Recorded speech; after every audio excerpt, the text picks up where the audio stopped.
At the height of the civil rights era, a young blue-eyed black man, light enough to be mistaken for white, is thrust into the cultural and emotional cocktail of one of the blackest cities in America, Washington, D.C., known to many as Chocolate City.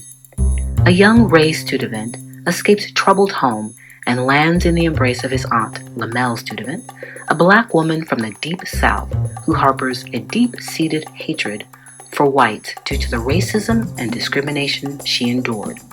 Lamel was able to transcend that and raise an unlikely bundle of joy who came into her life because of life's harsh realities of the times. The background for this story is black culture, food, politics, music, and pride. Greetings, and thanks for watching this latest edition of Zoomcatchers Behind the Screen Writers Series. We have featured up-and-coming writer Mario Montoya, Jimmy Santiago Baca, the Hell California Crime Anthology Writers Team, and Human Rights Commissioner Antonio Salazar Hobson. Now, we're so pleased to present a conversation with Ray Studevent, author of Pulitzer-nominated book Black Sheep.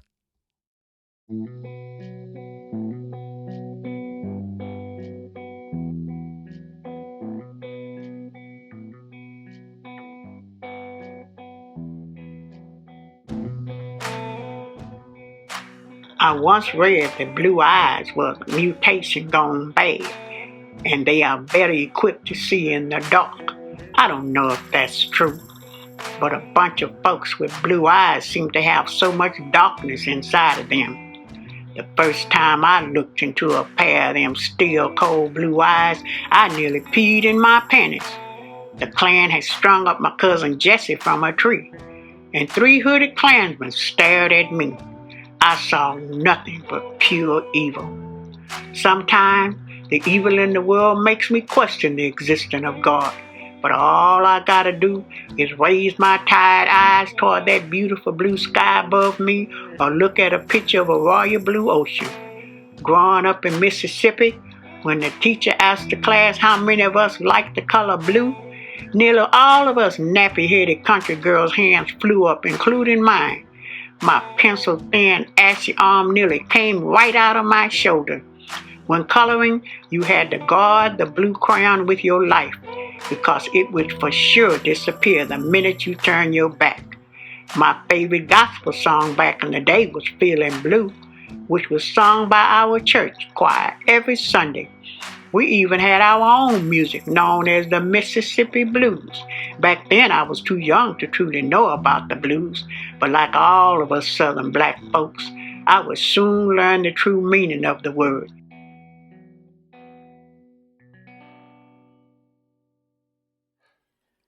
Welcome, Ray Studevent, to the Zoomcatchers virtual studio.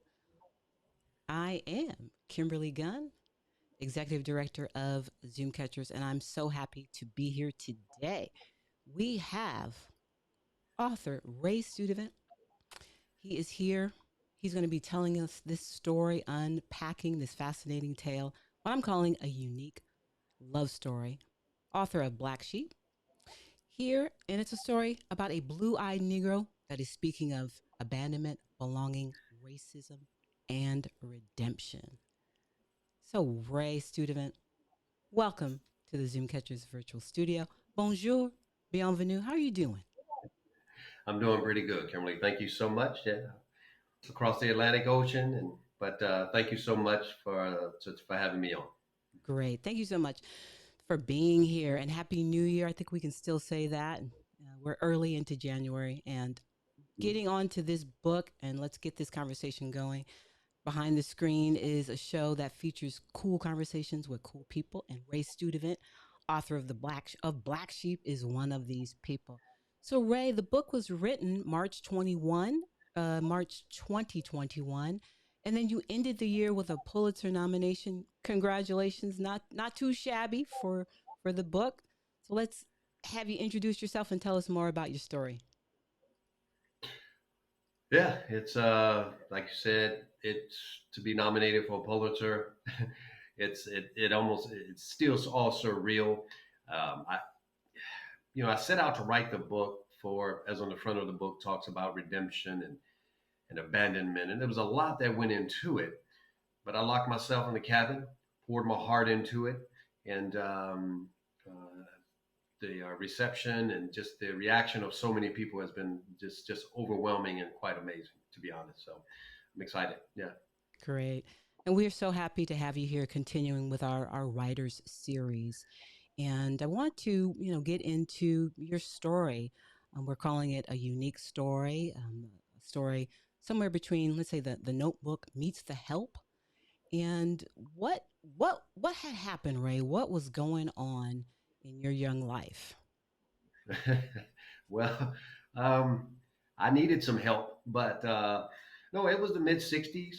Um, my biological mother, we're in Washington, D.C., height of the civil rights movement, Martin Luther King and March on Washington and what have you. And so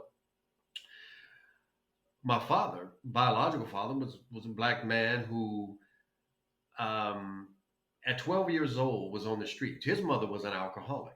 So at 12, he was on the streets. And my biological mother, when she was 12, she didn't have a father, just like my biological father. Neither one of them had a father. But she was white, one of the remaining few left in Chocolate City, and in that part of town for sure. But um, she didn't have a father. And then when her stepfather tried to rape her, then her mother tried to break it up. Then he hit her in the face with a shotgun, knocked all her teeth out, and proceeded to try to rape her. So she fought him off and left. So you had this black man and black boy, white girl on the streets at 12 years old in Washington, D.C., trying to figure it out. And that was in the mid 50s. They get together in the mid 60s. And when interracial marriage and relationships were really illegal for the most part until 1967. But as a result of them coming together, a lot of times when you hear the word orphan, it has a negative connotation to it. But in all fairness, and in Black Sheep, I didn't want to portray them as that. When I was younger, the picture was painted as such, but they were good people, just the victim of circumstances. And one would think, well, if they were victims, why would they leave their own? They had no business, having a child. His mother, my father's mother, was an alcoholic. He became a raging alcoholic at a young age. My mother was a heroin addict. She started drinking, doing heroin and drugs, and caught up in the whole 60s drug scene. They had no business having a child. But you can understand that they both were fighting their demons from their own childhood. You see, so it was a difficult situation, for sure. Mm-hmm. Mm-hmm. So you were, a white, blue-eyed Negro, and you were in the blackest city in America, DC, also known as Chocolate City. And at that time when you were growing up, there was so much going on in the country, and there was a lot of political upheaval. Actually, one of the stories is after Martin Luther King was assassinated in April of '68. I was about 15 months old, and my building was on fire. And I vaguely remember it, but I remember the story that there was DC riots and they were burning up the city, and it was almost a transition because you had the Black Panther movement, the Civil Rights movement. The '60s were just full of turmoil. And it was the women's movement, drugs, but going towards the '70s, a DC native, Marvin Gaye, 70, 71, right around the same time that James Brown was saying, "Say It Loud, I'm Black and I'm Proud." Marvin Gaye had, the song "What's Going On," and he was saying, brother, brother, brother, because there was just so much uncertainty, and Black people had just grown tired of the oppression and what the images they were seeing in Mississippi. Mm-hmm. So there I was, an orphan, basically bounced around all around the city under Lamel Studevent and Calvin Studevent as my savior. But at that time, violence, running, it was just, America was a mess. Vietnam was raging. Then you had, the Black exploitation movies and as you're showing there. So there was a movement of trying to find Black pride of some sort. But I remember in the black exploitation movies, you go in and it was about the man, kill Whitey, cracker, and at a young age, we all went to the theater. I lived 2 blocks from the Senator Theater on Minnesota Avenue, and it was packed when there was black exploitation movies.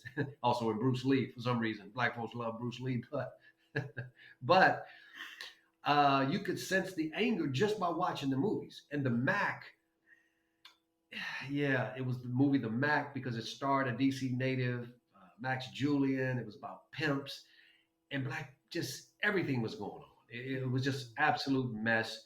There you were being told you're black, but you look in the mirror, you go, well, somebody's lying. Like somebody needed to do some explaining, So Somebody needs a new pair of glasses, right? yeah, exactly. So that's what was So going on in DC. So and there you were, in the midst of all that, probably, catching it from all sides.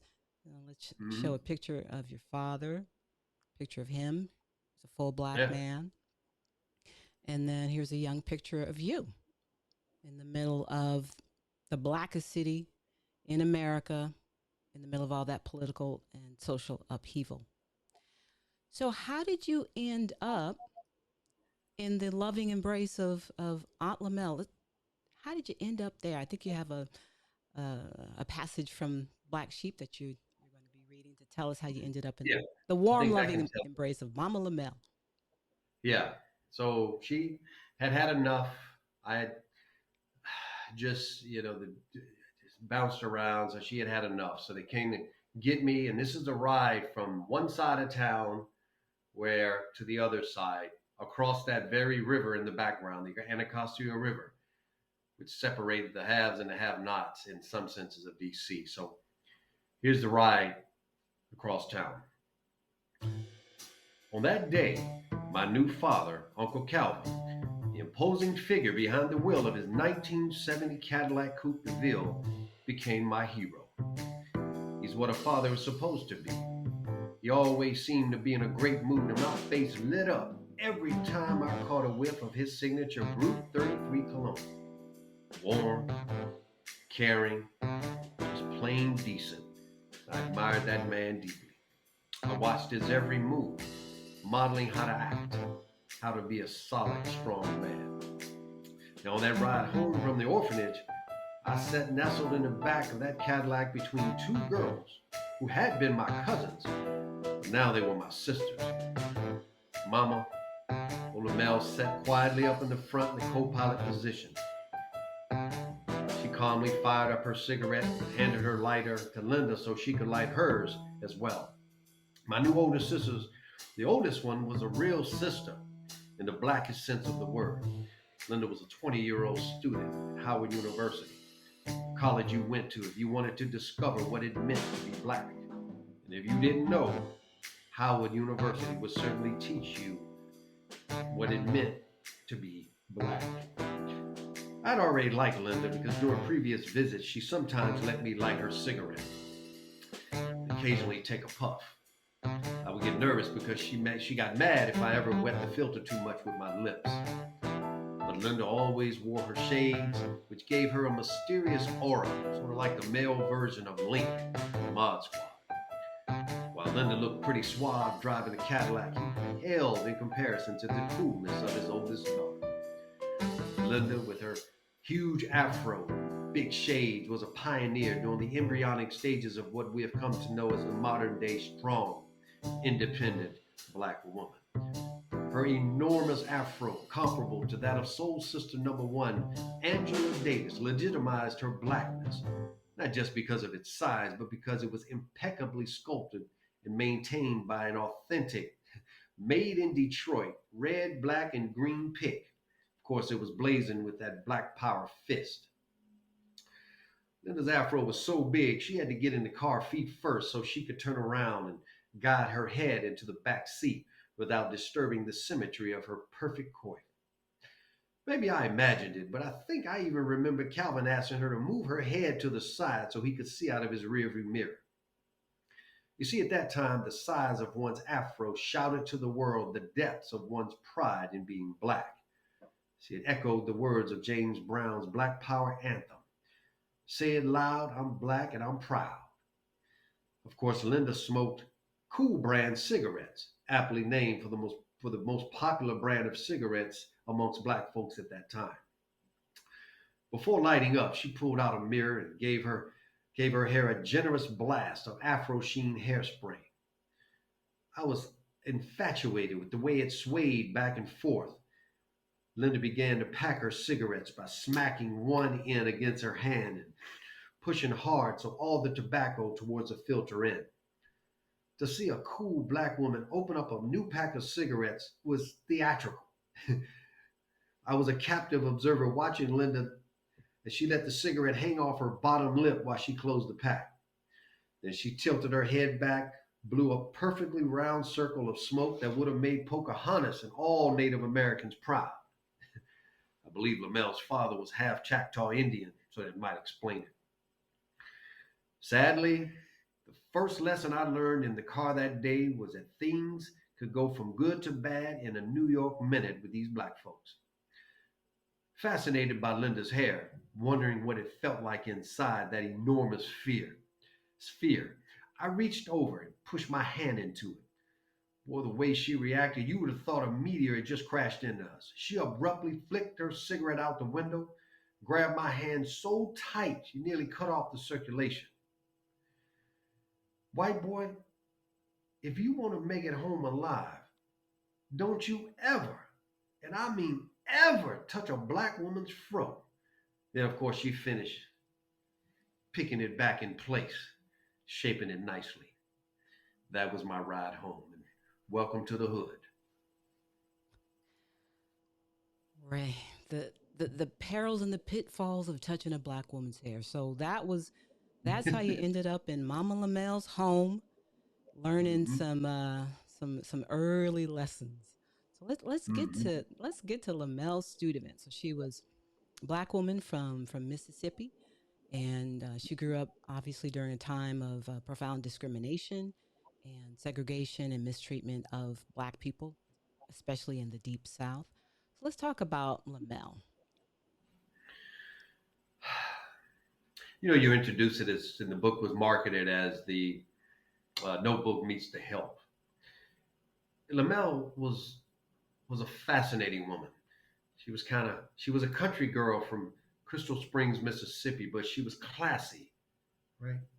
And still a bit sassy. When you think about the movie The Help, think about Viola Davis's character. I think her name was Adeline. Then it was Octavia Spencer. Now, if you see in the picture there, that's Lamel in the middle. She was classy, and by no means was Lamel Studevant going to be anybody's help. Anything she wanted to dress for, she dressed for cabarets. She always dressed like she was going to a Harlem Cotton Club or something. But she was classy, dignified. You would never have known that she grew up in a small shack in Mississippi. And yeah. She grew up in And as you Crystal see Springs, there, Mississippi. yeah, exactly. And with her and I, it started off a little rough because she was a little apprehensive about how in the world can they raise this white child, convince him that he's black in that side of town. And she had been traumatized by the Klan and what had happened to her as a child in Mississippi. But that's where, as you brought out earlier, therein lies the love story. See, because she had been traumatized by white people, but now she was going to see a white person who appears white, even though she had the responsibility she took upon herself and had every opportunity to remind me that I wasn't. How were black people going to treat him? And what was he going to have to deal with? So it was an interesting transition, but she was an amazing, fascinating woman for sure. Mm-hmm. And funny. To say the least. And I have to say that, I've read the book from cover to the last page. Love the book. And one of the things that stands out for me was Lamel's sense of humor. She was, in this day and age, she probably could have made a living as a comedian. That's how funny she was. Side splittingly funny. So let's talk a Yeah. little bit about her humor, and we've talked at length about that, and Mhm. I know that humor was something that she had to lean into to make light of difficult circumstances and bring a smile and a laugh to people's faces. So let's talk about Lamel and her sense of humor. I think the first episode I think I got was, I looked different. So when we went to church, I thought I was cute.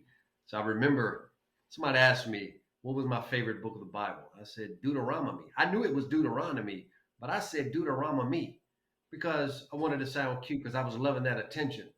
Yeah, Sister Jackson, Sister Washington. Lamel just standing there, oh, he just think he's special.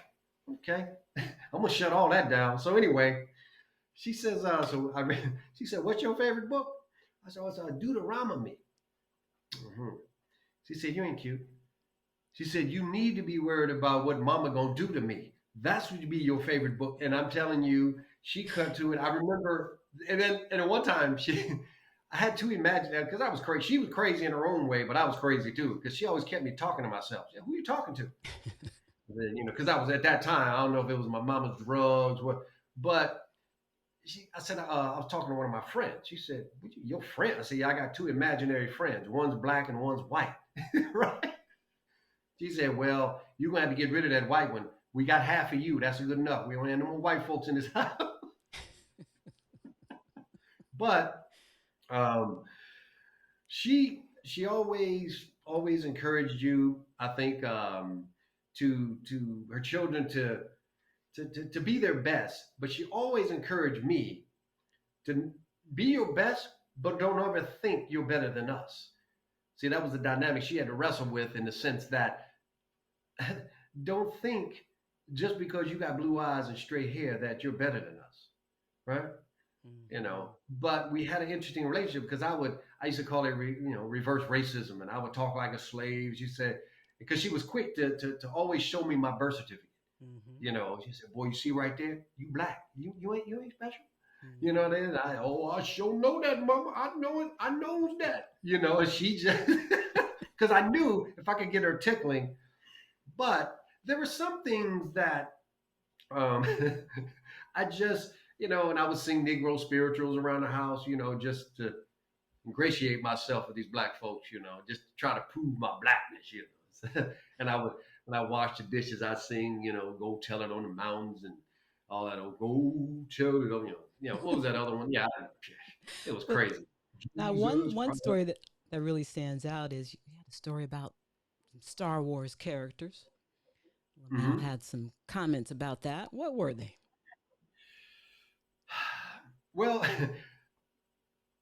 she was prepared because she was sassy, but she could put people in their place politely with a little bit of humor at the same time. So if a white man asked her, and this is little bit later after Star Wars came out, he said, "Well, how is that white kid your son?" And Mom said, "Well, let me ask you a question, sir. If Darth Vader, no, he says, you like Star Wars? He said, oh, I love Star Wars. Okay. If Darth Vader can be Luke Skywalker's daddy, how come I can't be this boy's mama?" Now, the man corrected her and said, no, ma'am, I think you mean to say Darth Vader, not dark with a K. So he's going to try to patronize. Come. The last thing you wanted to do to that woman was, she says, no, I meant to say dark because even in Hollywood, they got Darth Vader treated like a black man. He's a deadbeat dad, even in outer space. Because remember, when Darth Vader came back, what did he say? Luke, I'm your daddy. He didn't say that, but he said, I'm your father, but I'm your daddy. So he was in outer space, and then King Kong was next. Like, I remember King Kong actually happened before that when we had movie. Now we watch movie, and I said, hey, Mama, can we watch King Kong? King Kong? Boy, we don't watch no King Kong in no black folks' house. I said, well, why not? Boy, let me tell you something. We're not gonna sit here for no 2-3 hours and watch no gorilla jump up and down, and a bunch of Negroes on the island go crazy over that white woman. Ain't happening. Right? So I said, now this gives you an idea of the relationship. I said, but a couple weeks ago, um, we watched that Planet of the Apes, and that white man kissed that ape. What was wrong with that? And she started laughing, but that was our relationship. She said, "Oh, well, that's different. It's always that's all. Yeah, it's different. We ain't watching no King Kong, and that's the way it's gonna be." So she yeah oh yeah she was a classic. I think She was one a of my favorite pistol. lines. I'm sorry, what's that? I said she was a pistol. Yeah, and I think one of my favorite lines ever was a white man asked her same question, a couple, and so she says, "Sir, let me ask you a question. If a brown cow can eat green grass and give off white milk, right? How come a brown woman can't eat collard greens and give off a white son? I'm just saying. Have a nice day, sir." Lamel, So oh, yeah, her her sense of yeah, she humor was and her sense of timing was just perfect. yeah, Perfect. and she never came for anybody though. She didn't. She was the epitome of don't come for me unless I send for you. Hmm. And people would come for her because at that time, it's not now. There's not there back then. First of all, you didn't have nowhere near the amount of biracial mixed kids as you have, today. It was a different time and space. Let alone, a black woman, chastising a white kid. Like, people thought, she was the nanny or something. Right. She had to check with some people with that. So they thought she was Didn't the help. happen. No, she reminded them she wasn't the help at all. She was mom. Yeah. Hmm. Great. Great. Thank you so much. We are here with Ray Studevent, author of Black Sheep. And Ray, I think you have another passage from your book you want to read about something a little bit more intimate, shall we say? Yeah. This is a time where I saw a different side of Lamel, and this is early on when I moved into their home. Lamel took me to the toilet and explained the first rule in a house full of women. Boy, put the toilet seat up, and when you pee, and most importantly, put it back down when you finish. I never learned so much bathroom etiquette because folks in the environment I came from made it seem like it was normal to pee whenever and wherever you were standing. So, right on cue, just as Lamel turned to hear Cookie and Linda reinforce her instructions, I started to pee. Lamel jumped back. Boy, have you lost your mind?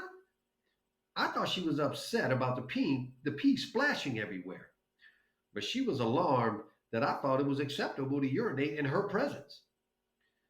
But what happened next was a moment that defined much of my troubled childhood. With a look I had never seen on her face, Lamel paused, stopped yelling, and whispered, maybe to God for all I knew, "Oh my goodness. No wonder this boy can't pee straight. This child hasn't been circumcised." I had no idea what she was talking about. I could barely pronounce the word, let alone know what it meant. But it must have been important because she made me pull up my pants and then she hugged me. Now, because up to that point, hugs had been few and far between in my life, it felt so good to simply be held. I probably thought, well, if peeing on the toilet gets me a hug, then I'll pee all over the kitchen floor if it means getting me some affection. At that moment, that beautiful southern black woman went from being Aunt Lamel to being my mama. Mhm. Yep. Great. And I remember that passage, from the story.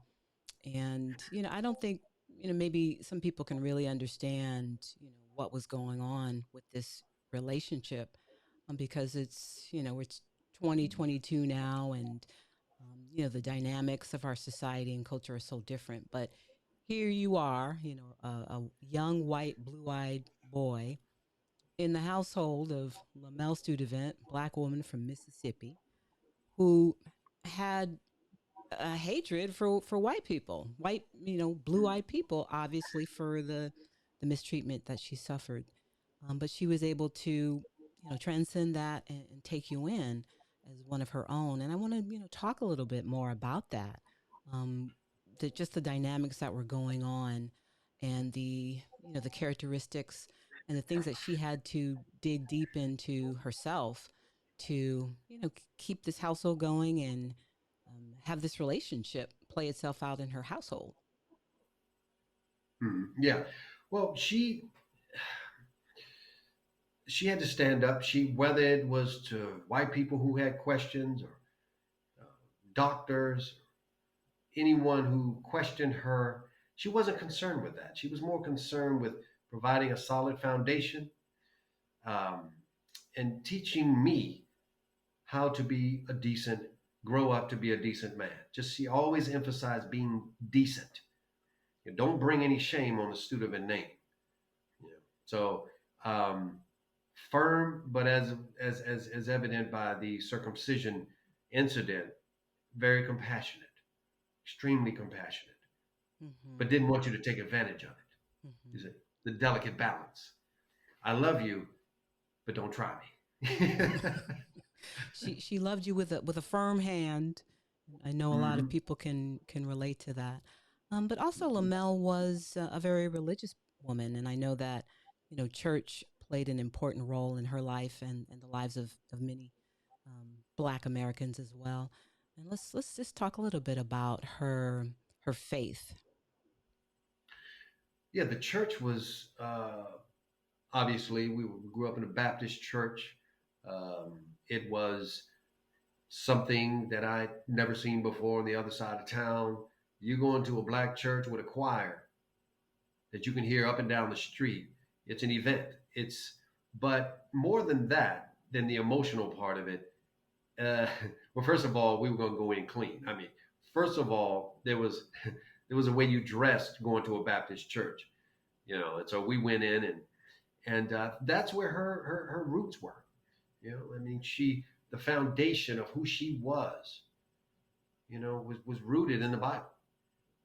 And she grew up, and they went to church growing up in the South, and she really tried to reinforce to us the principles that are laid out in the Bible. Now, later on, when I went my separate way, she always said that once you put the Bible down, you're asking for trouble.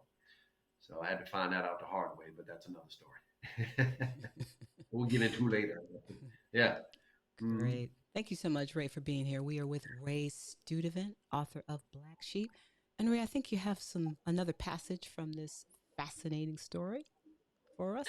This is when now she showed her compassionate side, but she was also a provider, but also a protector, right? And this is an episode where we went to Howard University Hospital, and she had to get me circumcised, but she had no documentation that she was my guardian. Nothing had been processed yet. There was a doctor, I think he was African, and he questioned her. This is that account. Lady, I cannot help you, he said, because you're trying to convince me that this white child is your son. Excuse me, I'm going to lunch. In response to his attempt to rudely dismiss her, Lamel began to unload. First of all, mister, and yeah, I just called you mister, first because you addressed me as a lady. My name is Mrs. Studevant, not lady. Secondly, I will decide if and when I will ever address you as doctor, because so far you ain't earned that with me. You got that, Mr. Negro?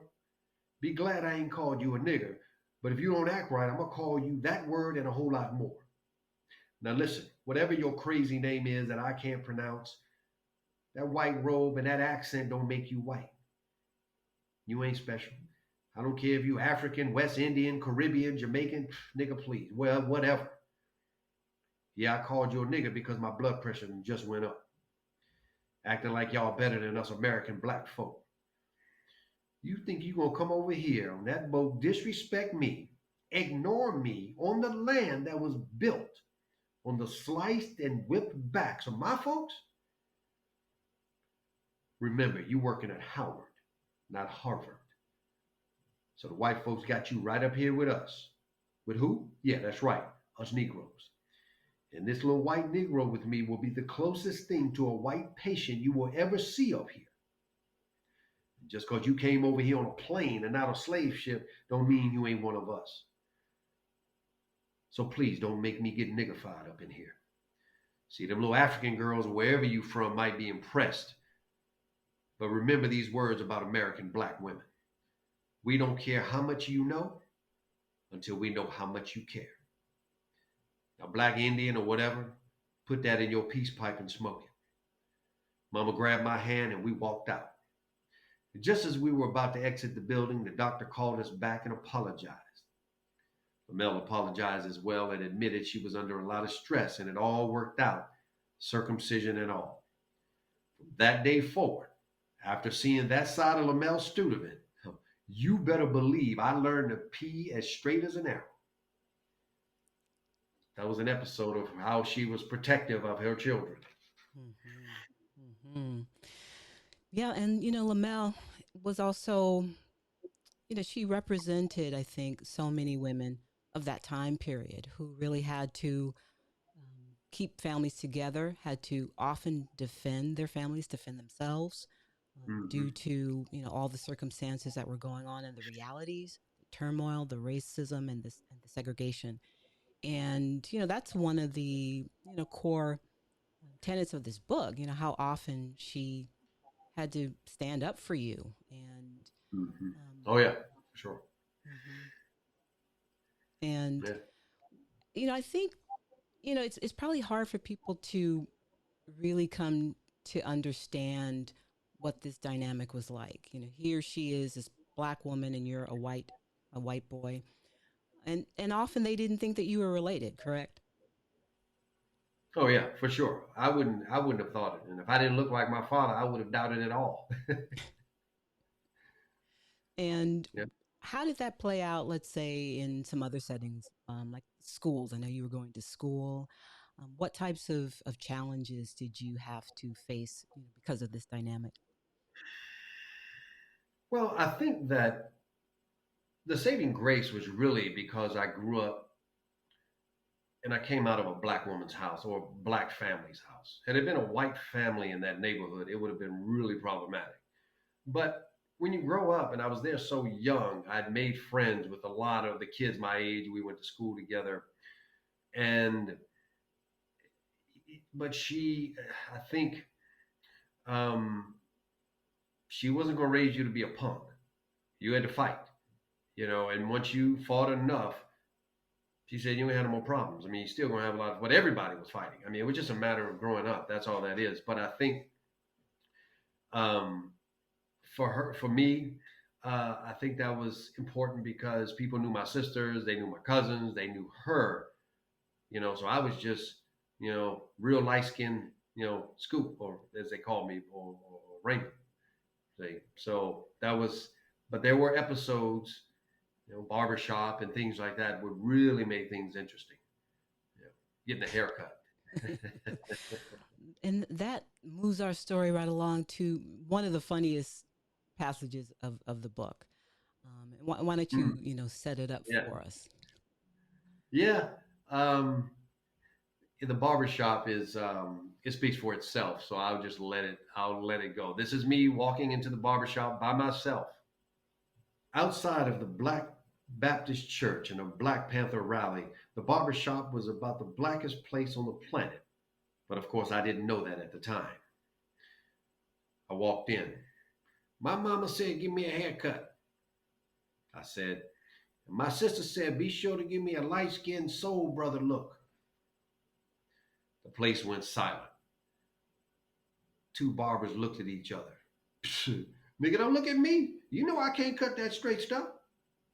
An older gentleman, who I figured was the owner, approached one of the barbers. Wasn't you in the army? Didn't you cut hair in Vietnam? Man, you know it was segregated out there. Besides, they sure wouldn't let no brothers cut no white folks' hair. I sat down while they tried to figure this thing out. They flipped through the television channels and found inspiration from the Little Rascals. When Alfalfa appeared with his cow lick, the owner told the barber to copy that haircut. I popped down in the chair and gave the man a $1 bill. He told me it cost $2, and I assured him that I would come back with my mother with the other dollar. As soon as Lamel saw what they had done to my hair, she unleashed the thunder and lightning. And she was already irritated because her hair was wet. Black women have a love-hate relationship with the rain. They love to hate the rain because it messes up their hair. However, despite the pouring rain, Mama dragged me back to the barber shop without realizing I was not under the umbrella for most of the 3-block trek. By the time we got there, I looked like a dripping wet dog, and the only evidence that remained of my horrific cut was that stubborn cow lick sticking out in the back. That day, I was introduced to the blackest side of Lamel Studevent. She calmly shook the umbrella, screamed at me for being so wet, and stormed into the barber shop. Who the hell cut my son's hair? Is it true that you were looking at the Little Rascals as a guide, fool? Everyone was bewildered because Mama had just declared that I was her son. Oh, I get this. So y'all Negroes was excited when he said he was coming back with his mama to pay that other dollar. Thought a white girl was coming in here, didn't you? She looked at me. Raymond, which one of these niggas messed up your hair? I felt so empowered at the moment, I even dropped the N-bomb. I wiped my hand on my pant leg, pointed my finger at the guy who had cut the hair, who happened to be the owner. It was that big-nosed nigga right there, Mama. Him with the glasses. She chuckled for a second before resuming her verbal beatdown. Look, Big Nose, how are you going to cut hair that bad? And fool, you got glasses on. After some customers laughed, she started undressing each one of the barbers, one by one. Oh, what are you laughing at, fat boy? Is this skinny chick your woman? Yeah, it makes sense. Together, y'all look like the number 10. She's the skinny 1 and you the fat 0. She moved on to the next barber. I know you ain't laughing, Big Lips. I remember you used to come in the library and try to read. You couldn't see the pages because your lips was too big. You don't even need an umbrella out here in this rain. Just pull that bottom lip over your head and you can cover your whole body. Fat boy can fit under it too. Even a couple of patrons who thought it was funny mistakenly thought that they were exempt from Mama's onslaughts of insults. She turned and faced a really dark-skinned fellow in his 20s. And you too, Charcoal. You can't even get a haircut. You so black they can't even see your hairline. Yeah, I thought I smelled smoke when I walked in here. Burning hair, that was you. His friend laughed, so she went after him. And your buddy. Wow. How can you have nappy eyebrows? Tilt your head back, boy. I bet your nose hairs are nappy as well. By that time, the shop was in an uproar reminiscent of a comedy club. Then the owner interrupted Mama and made the mistake of asking her for the other dollar that I owed. Negro, have you lost your mind? You better give me my money back. The Little Rascals? I mean, your afro looked like buckwheat. So what else would I expect? Where did you learn to cut hair? I was cutting hair in Nam. You were in Nam? Vietnam? Yes. No wonder we lose in the war. Come on, Raymond, let's go. As we walked out the door, I pumped my fists in a black power gesture. Right on, brothers, as I said, and as I stuck my tongue out at the door who ruined my hair. As I walked out the door, I looked back. Buckwheat. That was Lamel Studevent at her best. Side-splittingly funny. I remember reading that passage and I was just laughing out loud. She was just so funny. and she Mm-hmm. was really brilliant at playing the dozens, you know. And want to talk a little bit more about the use of that N word. You know, the book is peppered with Mm. that. And, it's a conversation that we want to explore a little bit too, because, Lamel was adept at her wit. She had a very cutting sense of humor. Um, but she also had specific advice for you about that and the use of that word. And let's talk a little bit more about that. Yeah, the N word was interesting because it served two purposes with her. She was concerned about me using it for safety reasons, obviously, right?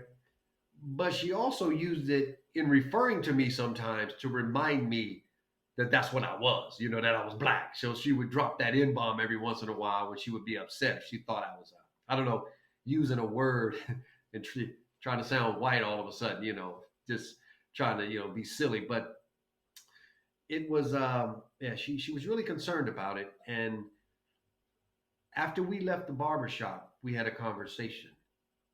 And here's how that conversation went. Way to get him, mama. Can you teach me how to talk bad about people like that? Well, Raymond, I sure can, but only if you would promise me something. She stopped, leaned down to my eye level, and for the first and only time I could have ever recalled, she grabbed me softly by the chin. Raymond, listen closely. I know you enjoyed watching me give it to those guys back there, but if you want me to teach you how to talk about folks and their ugly mamas, you have to promise me not to use the word nigger ever again, especially outside the house. It's not a good word, and I need you to keep it off that little sassy tongue of yours. See, people may be offended a bit more when you say it. I was bewildered by what she had said. I responded, well, but everybody uses it, and me and my friends, we call each other nigga all the time. They don't seem to mind. That's because they know your family. Oh, so because they know my whole family like everybody niggas, is that why? She squeezed my chin firmly this time. Raymond Lorenzo Studevent. I'm not going to call you Junior because your daddy don't deserve that. Don't use that word. Ever. And I mean ever.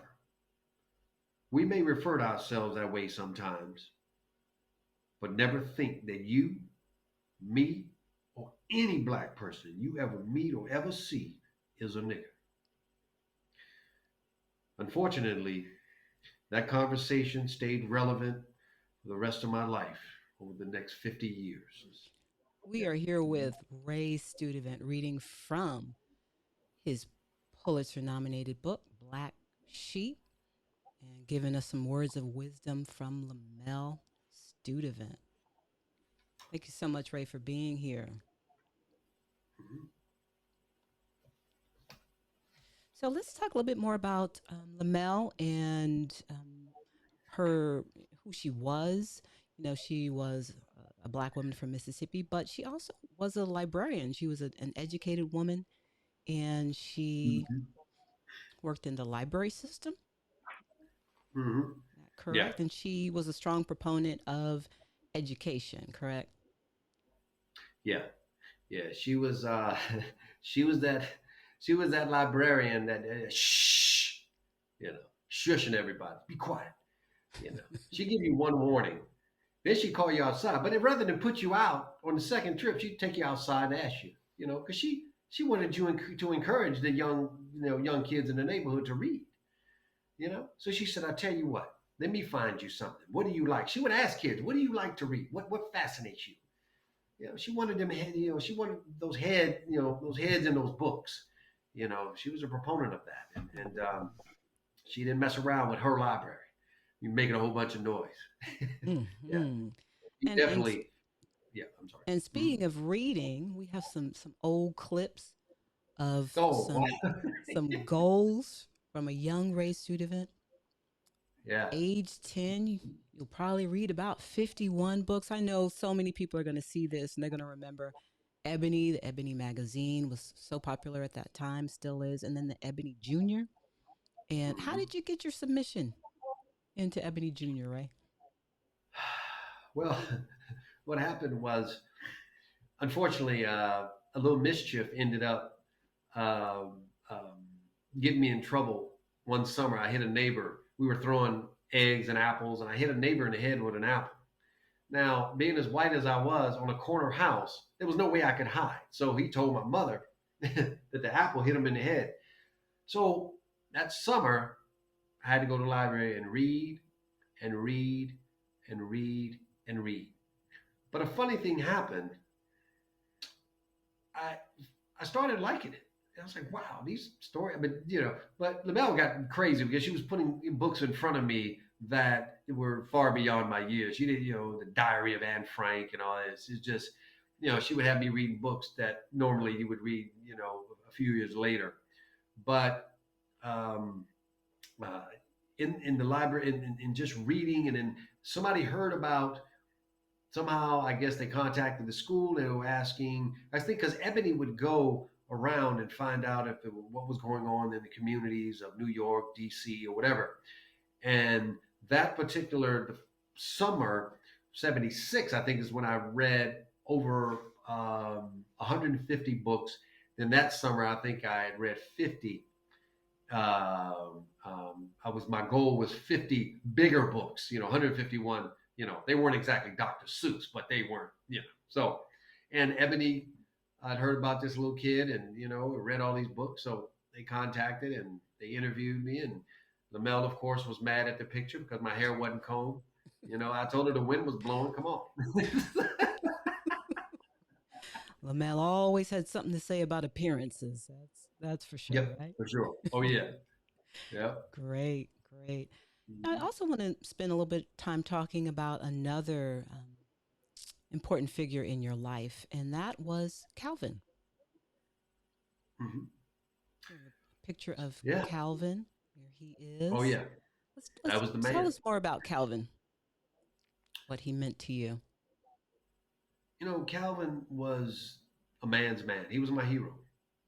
I mean, Lamel took the baton, but he's the one that got things in motion initially because my father was his nephew, but he was a man's man. He was a 20-year Marine. He was the ultimate provider, protector, and any man that had the courage to raise a white kid in that neighborhood. He wasn't scared of nobody. He was the only person my biological father feared, right?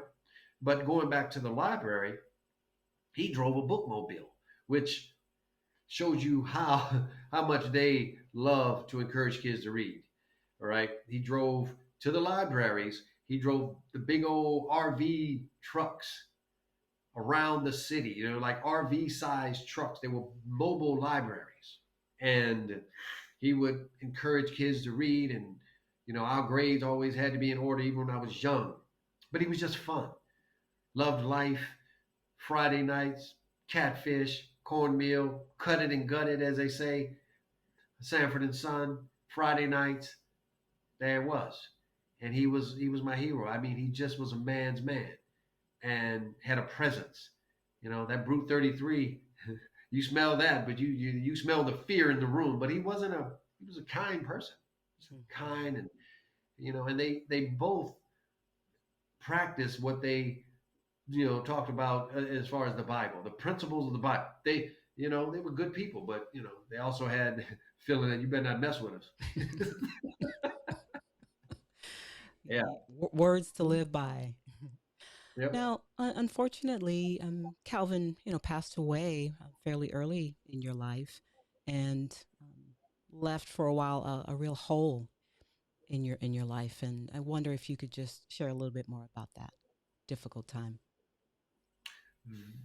That was when my hero died. That's when the hero of Lamel Studevent emerged because she was not obligated.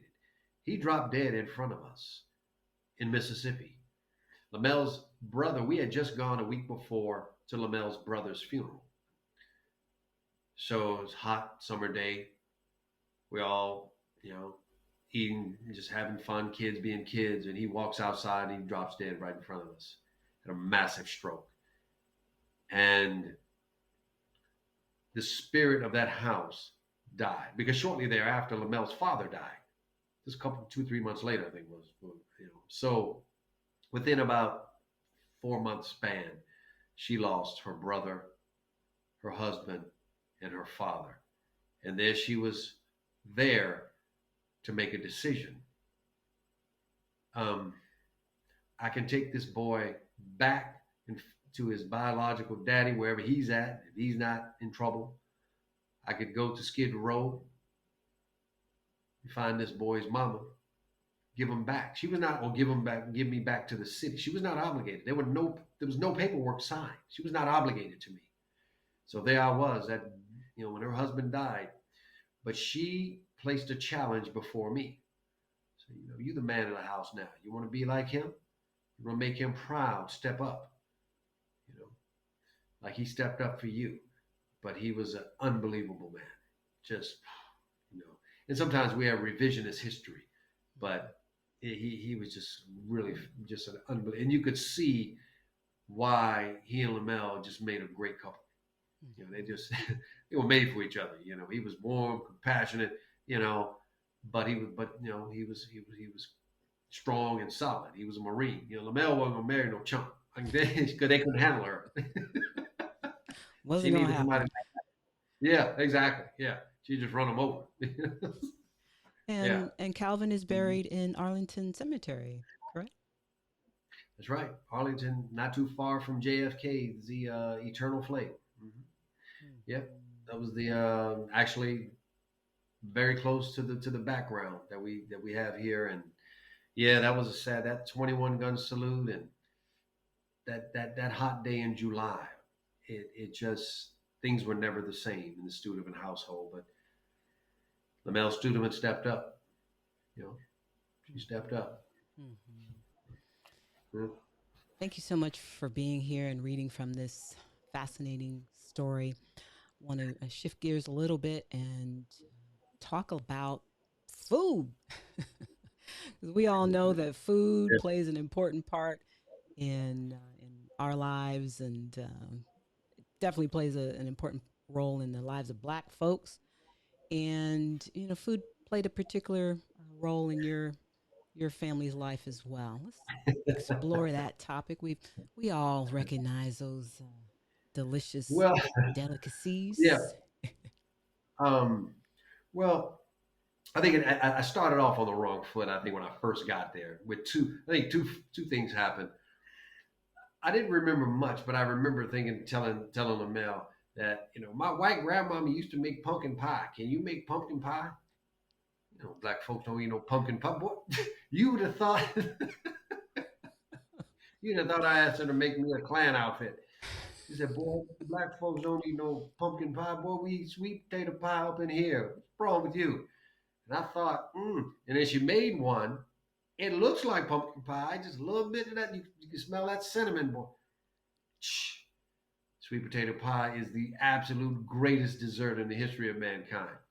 But I think also, I remember right around that N-word time when all of that was going on. I remember Lamel used to tell me, he said, don't try too hard to be black. You'll insult black people. They'll think you're trying to recapture some sort of blackness. Just be you. You're fine. Because I was trying to get in where I could fit in, and she recognized I was trying to imitate too many people. And how do I act?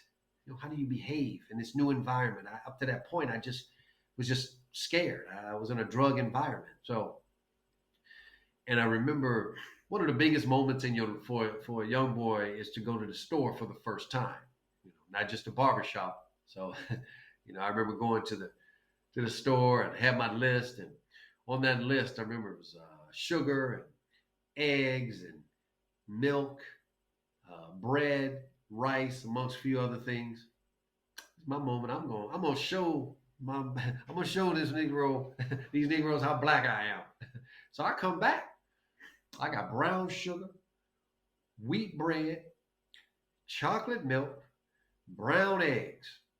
Now they didn't have brown rice, but I compensated and bought a box of Uncle Ben's because they had a black man in the box, right? So I come in, so I tell her, look here, we're gonna be black, right? So she got a tickle out of that. I think it was episodes like that because she was even though she had a sense of humor, there was a line of respect that was always going to be in order. So she Mm-hmm. never really laughed a lot around me too much, but I knew I tickled her because there was a part of me that saw the warm side of her, and it started to bring us closer together after Calvin died. I think we really drew close after he died because Linda, my older sister, had moved on, and eventually my other sister had gone to college moved away. So Lamel and I had really drawn close, and a lot of it obviously was centered around, you know, racial humor. Mm-hmm. Yeah. Hmm. We also But have a soul picture, food, yeah. picture And of soul you. food, she was. I'm sorry, what's that? I would say we also have a picture of you here with Lamel, middle years. Yeah, yeah, yeah. That was the funny part about that was she used to always tell me to wear, wear colors like peach, turquoise. White people like those colors. You want to, you say you go for a job, always wear white, peach. Don't go in there with no dark black and all that. Nothing. So anyway, she had an opinion about a lot of things, but just a good person. Yeah, really Mm-hmm. good person. Yeah. Mm-hmm. Mhm. Now, we've talked, and we've listened to some passages from the book where Lamel had to stand up for you, but there are Mhm. some critical points in your life where you had to stand up for her. And let's hear a passage that discusses that. It involves Yeah. food as well. Yeah. Yeah. This is a dinner with a world that I had discovered that she knew existed, but it was the world of the black elite. Right? And I'm going to read this because we went to dinner and I had been invited, so I'm telling Mama about it. This was one of the most defining moments in our relationship. I teased Mama that some uptown black folks had invited Raymond Studevant the second, not Junior, but the second, of the Carolina Studevants to a posh evening amongst these noble Negroes. We had a good laugh about it until she told me she didn't want to accompany me. Oh, come on, Mama. You always talking about rich white folks ain't never inviting black folks. Here we got some rich black folks inviting us to dinner. Mama finally agreed to go. The evening turned out to be unforgettable and helped me to understand Mama on a much deeper level. We went shopping for something to wear in what promised to be a French style evening. She bought me a black double breasted suit by Yves Saint Laurent, which we would just only call YSL. We couldn't even pronounce it, Yves Saint Laurent and whatever. We were horrible. And she treated herself to an elegant black full length, again, French Christian Dior dress. Mama seemed excited but guarded, and the closer the day came, the quieter she became. While I was painfully jealous of the affluent black class, for this one evening I would be one of the Carolina Studevants, even if I belonged by default. We arrived in class because Mama had just recently bought a new Cadillac Eldorado. I was about to embrace the moment for a few laughs, if nothing else. I introduced myself to the valet. Raymond Studevant II of the Carolinian Studevants, accompanied by my dear Madame Lamel Studevant. We got a chuckle. Of course, Mama, as closer we got to the door, Mama was not amused and seemed uncharacteristically nervous. We entered the foyer, and after introducing Mama to my friend's mother, I left her to mingle while I joined Andrew in his wing of the mansion, along with a few of his other wealthy friends. Things took an immediate turn after we sat down for dinner. Since it was a business celebration of some kind, each person introduced themselves. By this time, I had come to realize that an amalgamation meant a merger. Then it came time to introduce myself. Raymond Studevent. I'm a friend of Andrew. I had been hoping to avoid revealing that I went to Carroll as it was looked down upon by these folks as a glorified public school. But I had to. Carroll, said Andrew's mother, as she waved her hand slightly. The brilliant reflection of her enormous wedding stone nearly blinded us. I thought you attended Sidwell or St. Albans. Sorry to disappoint you, but I don't. Well, how do you know Andrew? Mom, Andrew said, I know him from St. John's where he went before. Mama introduced herself next. Lamel Studevent, Raymond's mother. As usual, everyone stared in bewilderment. Lamel, said Andrew's father. That's an unusual name. Where are you from? North Carolina? No, I am not from North Carolina. Lamel, Andrew's mother said. I hope I pronounced that correctly. Lamel? Well, you have a fine son here, and Andrew tells us that Raymond serves soup to the homeless every Sunday. I jumped in, afraid that Mama's blood pressure might spike. Mama always taught me to live by the golden rule. Andrew's mother didn't miss the chance to display her wit through her pearly white teeth. Well, we certainly agree with the words of the good Lord ourselves. As you can see, we have indeed been blessed. However, we Browns have adopted a more contemporary, more Goldman Sachs-ish version of the golden rule, as in the one with the gold rules. Confident in her brilliance, Andrew's mother clasped her freshly manicured hands together and clarified the gap between the uppity Negroes of D.C.'s Gold Coast and us two niggers from the plantation side of town. Now, shall we convene to the refectory? She said. Mama and I had no idea what a refectory was. In fact, I had never seen Mama so withdrawn and overwhelmed by the moment. Could she be ashamed of her Mississippi roots? So, Lamel, a guest said, where did you go to school and where did you pledge? I suppose you didn't pledge, AKA being a bit brown and all. Nowadays, pink and green kind of allows all shades to pledge. I mean, on both sides of the brown paper bag, Wow. So now, fearing that Mama would let these high yellow Negroes have a piece of her mind, I spoke up for her. See, I was already jealous, but now I was angry.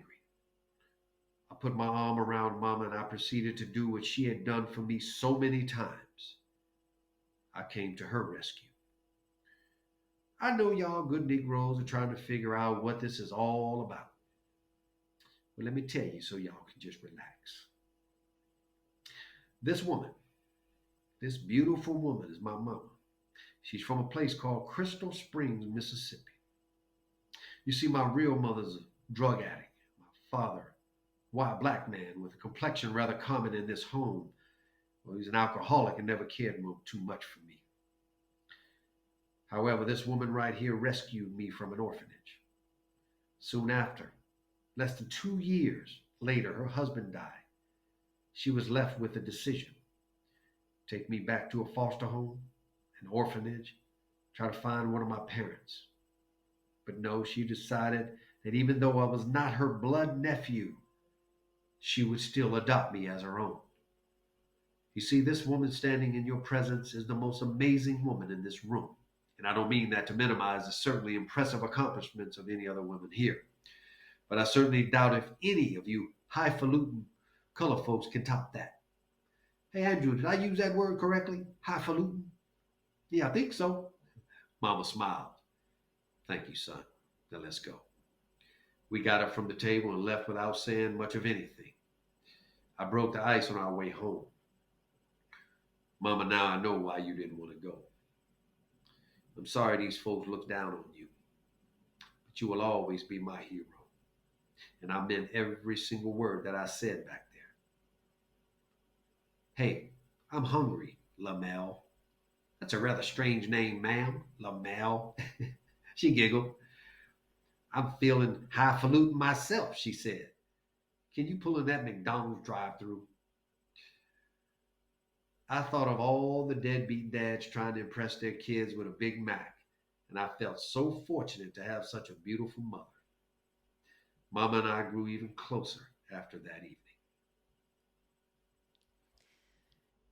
Thank you so much. We are here with Ray Studevent reading from Black Sheep and peeling away some more of the layers of Mama Lamel. And that passage really stands out for me as well because it was so poignant. And let's explore the whole issue of classism, and light skin and dark skin and some of those issues that Lamel and so many were having to deal with at that time. Yeah, I was unaware of the black elite class, but it's until I had a chance to go to school in the other side of town, and you had debutante balls and elite clubs, the Jack and Jills, the Lynx, and but it wasn't. It was about pedigree. They could trace black wealth back 5, 6 generations. Families like the Syphaxes. I mean, these people were the early presidents of Howard University. But it it really made me jealous in a way. See, with I didn't feel the same when I went to school and started interacting with white kids. You almost felt like they had a head start. But when you're amongst wealthy, articulate, polished, you know, black people, you know, and they know they in the confidence bordering on arrogance. It was something that I just had a hard time dealing with. And the way they treated Lamel that particular time. Now they all weren't like there were a lot of them that she told me she had come in come in contact with through the library system or whatever. But the sororities, the AKAs, the Deltas, these were elite sororities. It just depended at that time. There was a time where it depended on the shade of your skin, and it was just, yeah. And I think for me, it wasn't for Lamel. I don't think the issue was more about complexion. She wasn't dark skin. I think it was more about for her was being from Mississippi. I think that bothered her. I think the stereotype of being a Southern black from Mississippi, because a lot of her family was, went to the promised land of Chicago and were rudely welcomed by white people in Chicago. But the way she felt that they were treated as if they were just from the images they saw in the civil rights movement. They would seem to always interview, uneducated black people in some backwoods of Mississippi. And that was not representative of who she was or anybody in her family for that matter.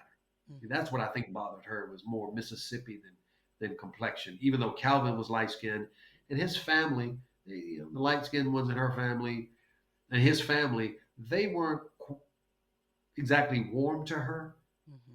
But I think she felt it was more about Mississippi than her being a little, being brown skinned. That's mm-hmm. what I believe with her. Mm-hmm. Mm-hmm. Yeah. No, and also, I don't remember if it was around this time, but the series Roots came out, and mm-hmm. The issue of Black heritage came into the spotlight. And through our conversations, you mentioned that had a huge impact on your life. And I know Mai Haley also wrote the foreword to your book. And let's talk a little bit more about the impact that Roots had on you at that time. Yeah, that was, no matter how many black exploitation movies I'd seen and stories I heard in Mississippi, when Roots came out, I remember because the last episode was the day I turned 10, January 30th, 1977, if I'm almost positive. And it was Chicken George and all of that, but she went up to the school, she talked to the principal, I think she might even talk to my teacher, and she notified people, listen, these kids, this is the ones that may not have known because there were ones who had come from, different projects around our neighborhood. And She had to protect me there because she worked in the library. She knew about this saga that was coming, and she told, "This is my son. Yeah, ain't gonna be no beating up him because you angry about what happens, during this miniseries." So but it was really for me an eye opener because it helped me to really see why she was the way she was growing up in the 30s and 40s through the Jim Crow era. And all. I mean, it was just, So it was easy for me to see. And ironically, right outside, between Crystal Springs and Jackson, it's about a half hour drive, right between those two cities is a city, Raymond, Mississippi, where actually I think a family friend or someone close to the family, maybe a distant relative, was actually lynched. So you can imagine, of all the names I had, this blue-eyed little rascal had the name Raymond, you know. So the irony of that. But Roots had a profound effect. But having my Haley attached to the book, my agent, she reached out to her. We have the same agent. She talked to her. And, I mean, because the Haley name is royalty in black literature. That's right. And instant credibility. She read the prologue and she just wanted to be on board. Just absolutely wrote an incredible afterword. And that is when I think I really began to pour even more into the book, opening up more, because to have her stamp of approval, meant a lot to me. And I know it would have meant a lot to Lamel for sure. Mm-hmm. Great. We are here with Ray Studevent reading from Black Sheep, nominated for a Pulitzer. Congratulations on that. Super exciting. Thank you so much for being here. Yeah. Such a fascinating story. We know so much more about Lamel. She was funny. She had a sharp tongue, but she also had some secrets that were kind of interesting as well. Yeah, there's some things that one of the reasons why I had been approached, and I know my agent was talking about writing this book for a long time, but while Lamel was alive, you don't put black folks' business out in the street like that. But I know that um, she had some interesting crushes. She had this crush. We watched Butch Cassidy and the Sundance Kid, and a lot of people like Robert Redford. But yeah, and I caught Mama. She said, "Boy, that Paul Newman. Oh, that's a good-looking white man." And I said, "What?" It caught me off guard, But then she even said, "Boy, he even got a black name, Butch." but then it was secret because I would come in. One time we went to see the movie Cannonball Run, and I like the kids liked it because they had Lamborghinis, fancy cars. But I thought, Mama, what do you know? But you worked in the library, so she was familiar with a lot of the book cover, magazine covers promoting movies. And I said, "Well, that's strange. Why do you want to see? Oh, Burt Reynolds. I got it now." She said, "Boy." But I think the funniest one was, Paul Newman was her man. But I used to catch her on, come in the house. She's watching Magnum PI. And I thought, "What are you doing?" She's like, "Oh, I just love Hawaii." Yeah, I'm sure you love Hawaii. It was Tom Selleck. That was Hawaii. So she wouldn't be pleased if she found out I put that out in the public because she used to tell, "Boy, don't you tell nobody I like that white man." Lamel was a woman that had good taste. Let's face it, right? Yeah, yeah. Oh, she loved Walter too, but her man was Walter, the lead singer for the OJs. That was her man. That was her guy right there, boy, Walter. I remember one time they were on Soul Train. They had white suits on, and she told me to bring the groceries in the house. She said, "What are you doing?" And I said, "Mama, the OJs on. Everything stopped. Groceries dropped. OJs on Soul Train. They was wearing white suits. I'd never forget it. But Walter from the OJs, that was her guy. She wouldn't mind me telling that." Great. Lamel, a woman of many surprises, many surprises. Um, but also, I know that your relationship with her and just your relationship with life, you ran into some challenging times and some difficulties, like so many of us do. Um, and Lamel had to set you straight on more than one occasion. And I know you have a passage that you're going to read that will discuss this issue a little bit more.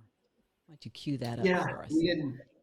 Yeah, we're gonna skip. We don't want to give away too much of the book, but we're gonna all the things that we talked about, a lot of the humor, but a lot of those the black and white dynamic, being abandoned, racial issues, and it came to a head at some point, you know. And this passage here was when Lamella and I are in the garage, and I had hit rock bottom. One of my friends had a number of them. This is when D.C. was on the verge of becoming the murder capital of America. But, you know, a couple of my friends had been murdered. It was a really difficult time. And I'm going to begin reading. No parents, no race, no future, and a warped feeling of no love. It was time to check out.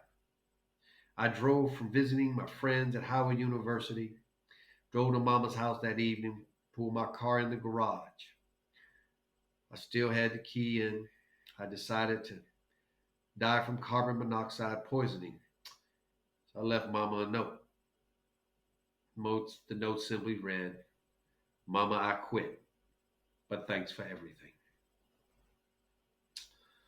The moment of truth had arrived. All I had to do was turn the key and I would never see another sunrise. I leaned back against the headrest and started laughing and crying at the same time. I thought, this is absolutely ridiculous. Then I heard someone opening the small side door. It was Mama. She wasn't happy. She signaled for me to get out the car. Back already, huh?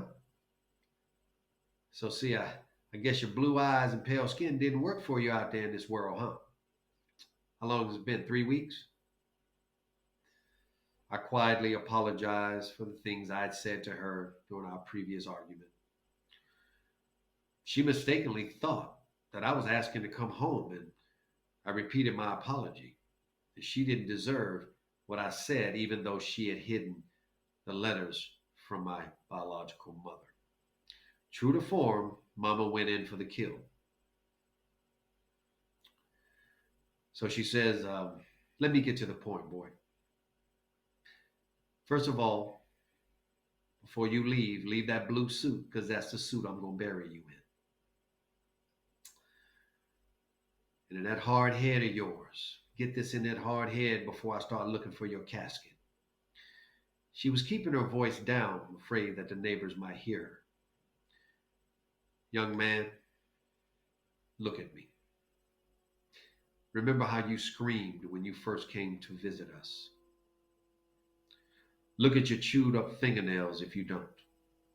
Remember how you screamed when you heard police sirens. Remember when they scraped the skin off your legs when that chicken pot pie burned your skin down to the white meat. Everyone heard you screaming from inside of the ambulance. Look at that cut on your lip. Feel the fracture in the back of your head. I held you in my arms to quiet your screams. This nappy-headed country girl from Mississippi did all that. I didn't know what to say other than to remind her that I knew all that already. Then she noticed the holes in the tailpipe. Raymond, are you going to do that to me? To us? After all I've done for you and all the death I've endured? You're going to leave me a lasting memory of killing yourself in my garage. Mama wrapped her arms around me. I cried and just thanked her for stopping all my screams. Mama, you've been amazing to me. She wiped my tears.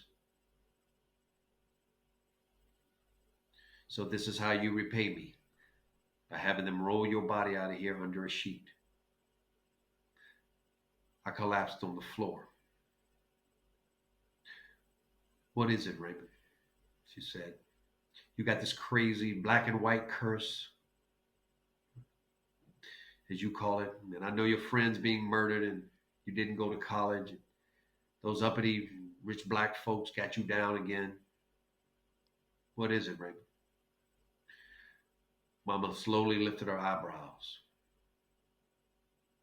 Boy, I'm going to give you something new to scream about if you don't open that wounded heart and tell me what happened to my little blue-eyed devil. Okay, that's a bad word. How about my little blue-eyed rascal? The boy who wore his Pierre Cardin suit to match my Yves Saint Laurent, even though I couldn't afford either. We dressed up together, matched sharp for church. Where is that Raymond? Where's my son? And that was a defining moment as I grew into adulthood. We are here with Ray Studevent reading from Black Sheep. It is out, came out March 2021, nominated for Pulitzer, published by Simon & Schuster. Is that correct? Mm-hmm. Yes. Yep. Yes. You know, Ray, when I read that last passage, it really just hit me in the heart because, having read, the entire book and knowing of the difficulties that your relationship had. And there's so much going on with the story. I encourage people to go out and read the book and learn more about your relationship. But yeah, there she was one more time, still words of wisdom, but also, tough love and letting speaking her mind, letting you know exactly how she felt. Yeah. Mm-hmm. Yeah. Far beyond her years in wisdom, for sure. Mm-hmm. So we're getting to the end of this fantastic conversation. It has been such a delight having you on the show. Thank you so much for coming here and having the courage to share your tale and tell us more about Lamel Studevent, Chocolate City, and growing up with this unique dynamic playing itself out. But we're going to, fast forward a little bit and, talk about how you had to go back in time to help Lamel remember that you were related. And I know a lot of people will be able to understand people who have elder parents or relatives or friends who are suffering from dementia or Alzheimer's. And Lamel, unfortunately, had Alzheimer's, and you went to visit her, and she did not believe that you two were related. Let's talk about that. Yeah, that was the Alzheimer's um, was one of the reasons why I wrote the book, because I knew she was. My sisters had told me that she was deteriorating and the Alzheimer's was getting worse. But you always think you got time. But going back and then her seeing me and you know and in that picture there, she had no idea who I was. She knew who I was, but she couldn't place me. You see, and that was 3 days before she passed. And I remember thinking, wow, I was sad because you always say, I was living in California, she was in D.C. You always say, you're going to go back, you're going to go back. But if you have loved ones who start with signs of dementia, Alzheimer's, and you don't want to get to the point where you regret it, because there's nothing sadder than someone you love and you feel like maybe you didn't quite get the closure that you wanted, or you didn't tell them the things you wanted to tell them. So Alzheimer's really made this a difficult situation for sure. Mm-hmm. Yep. Mm-hmm. And I remember, at one point when we were talking, discussing the book and the conversation that you mentioned that you had written the book to get closure, and have you been able to get closure for yourself? Yeah, yeah. I think as you see on the front of the book, you see the word redemption, and I think as I wrote in the book that I wanted the first copy to be placed at her tombstone in Arlington Cemetery, where she's buried right next to Calvin, right on top of him actually. But in writing this, giving her a voice, I felt like I've gotten closure. and I think she would be proud of the voice I gave her. There's some things she might not appreciate. I don't think she would like that cover picture because we had matching turtlenecks on the cover. She would have rather we had on matching suits, but suit and dress. But and that showed the serious side of her. But yeah, I felt like I definitely got closure with that amazing woman. And she passed in 2018. Mm-hmm. Yep. Mm-hmm. Lastly, Ray, if Lamel were listening right now, what would you want her to know about you? What would you say to her? First thing I would say is you were right, Mom. You were right about everything you said, except I didn't end up dead. But um, your baby boy took me a little longer than she wanted, but I figured it out. And she would be most proud that I never in 30 years, just like her, I never missed one day of work because I was sick. That woman never called in, and I made it my passion to never call in sick. And I think that would make her most proud. She loved to work, and she thought a man that went to work was just, you know, I mean, I'm scared to think if she saw Paul Newman going to work, or, but she thought a man going to work every day was just attractive. Was just a solid person. So I think that was, Then she taught me the other simple lessons. Turn off the lights. All the little subtle things. But I think going to work every day, being a responsible father, I think she would be proud. And I think all those lessons went back to that heart. She was left-handed. That was the hand that kind of got things in order. Yep. Left-handed Lamel. Yeah, that's right. Yeah. Yeah. Yeah. Great. Well, thank you so much for being here and Mhm. joining our conversations behind the screen, cool conversations with cool people. The book is fantastic. I love it. Congratulations on the Pulitzer. And my final question is, when you win the award, will you come back? You better believe it. I will come back for sure. I'll walk there. I'll be so happy. But hopefully we Great. won't be on Zoom. But no, thank you to you and the whole Zoomcatchers team. You guys are amazing. Keep doing what you're doing, and I'm just flattered that you thought enough of Lamel and her story and my role in this to have us on. I really appreciate it. It means so much to me. Thank you so much. It's been a blast, and yeah, yeah. Thank you so much. It's been fantastic. It's been great knowing you. I feel like I know Lamel like a family member, and I know that a Mhm. lot of people, listening to this show will be able to it'll resonate as well. And good luck with the rest of 2022. And is there a blacker sheep coming out?